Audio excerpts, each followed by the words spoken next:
everybody, this is the Wikstrand. So, what do you count as the debut film of Stanley Kubrick? Is it Fear and Desire, considering that that is his first feature-length film that he actually did? I don't think so, because that movie was never intended to be released to the general population. I actually consider this movie that he'd made a couple of years after that, it's called Killer's Kiss. Even though Stanley Kubrick himself doesn't think it should have been released ever, and I can sort of understand why he would say that, because it is a little bit of a clumsy, a little bit of an amateurish movie that doesn't really, resembles anything he would do later. But how good is this movie? What is the pros and cons of it? And can you actually see the master lurking in the shadows, waiting to deliver all of these fantastic movies that he would do over the decades to come? That's what we're going to find out. This is Killer's Kiss.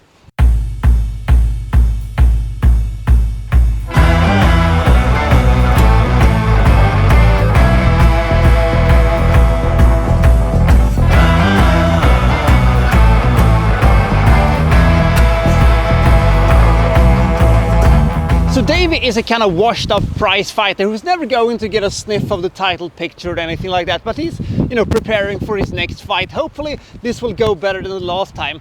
At the same time as he's doing this, he has a next door neighbor called Gloria, who also has a physically demanding job that she doesn't really enjoy that much. She's a dancer at this sort of dance hall thing. I don't exactly know what this dance hall thing was. It feels like it is sort of the, step below prostitution, but it isn't a thing that she enjoys, and she has to dance with all these sleazy men. And there is also this, owner of this thing that is a sort of gangster called Vincent, who really has an eye for her. He kind of wants, to be her man and stuff like that, but she rejects his advances and stuff like that. After Davey has lost another fight, he gets his letter from back home in Seattle, where his father tells him, okay, come home Davey, and work on my ranch, it's pretty profitable and stuff like that, it will do you good and stuff like that. And he's thinking about actually doing it, because these boxing things ain't going anywhere. But the thing is that he rescues Gloria when Vincent tries to force his way on her. And after that they sort of become lovers, and he wants to quit the boxing business, she wants to quit the dancing business, and they plan to head west together to his father and stuff like that. But the question is Vincent the type of man who takes rejections lying down, or is he going to do something hasty about it? We shall see.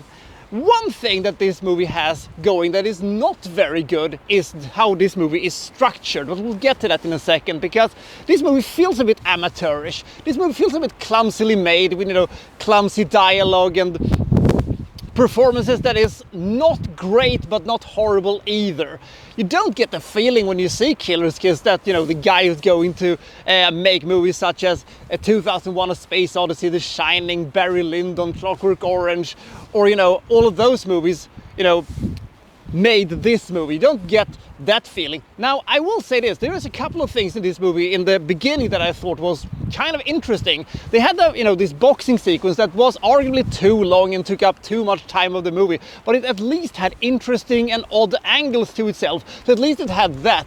And we also had an interesting and unique nightmare sequence, which also was very good. But the thing is that after 40 minutes in this 68-minute movie, it's very unclear where we're actually going with this one, because this is basically a stump of a beginning and a small shard of a middle of a movie that is being sort of stretched out to 40 minutes where nothing really happens, and we basically have a built-up phase of something that doesn't really have a good payoff, or doesn't really have much of a purpose to be there. But then happens something that kickstarts the whole thing and actually makes this movie more than enjoyable, because up until that point they had relied on a lot of tropes in the film noir genre, the contrast, the over-reliance on voiceovers and the archetypes and what have you. But the thing is, we have a very lengthy climax in this movie that is excellent,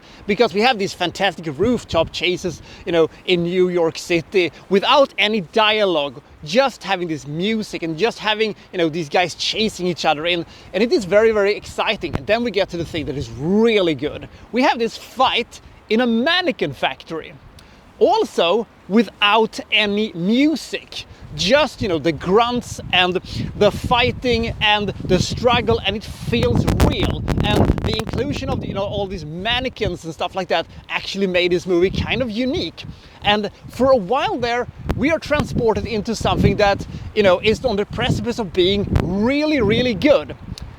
But then we go off to this thing where they basically have about 30 minutes of plot condensed into a 4-minute long voiceover, which made me feel like, why couldn't we have, you know, filmed this? Why couldn't you have shot this? Why couldn't you have shown us this?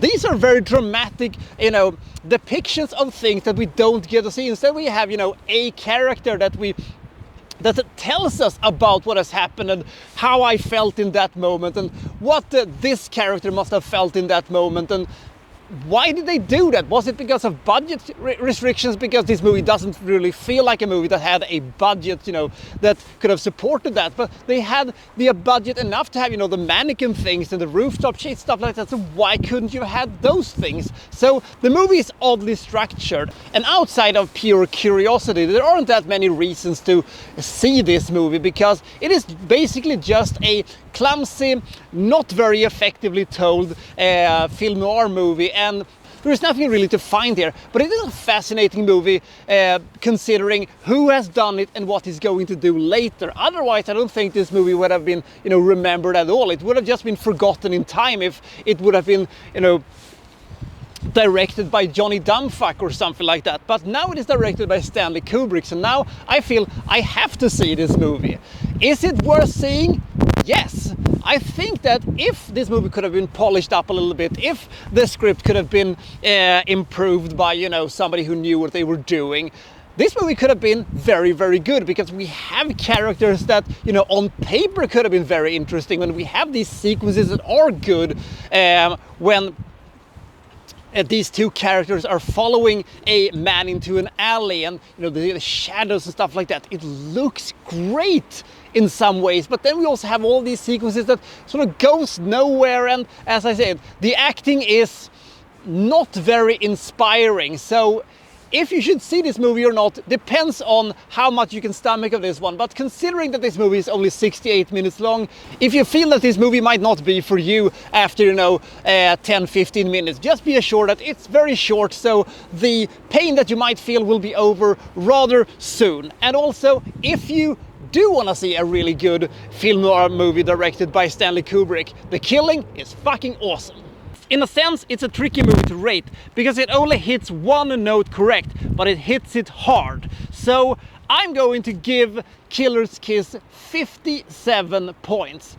I think that there are aspects of this movie that is great, but it is drowned in a sea of mediocrity and clumsiness. But the things that work are really unique. That fighting sequences are very good, and it is a very visually interesting movie, but the fact remains, this is probably the weakest movie that Kubrick has ever done. But on the other hand, considering what he has done, you know, after this, I'm okay with it. So I'll see you next time for, well, so-and-so reviewing, well, such and such. Thank you for watching. Thank you very much.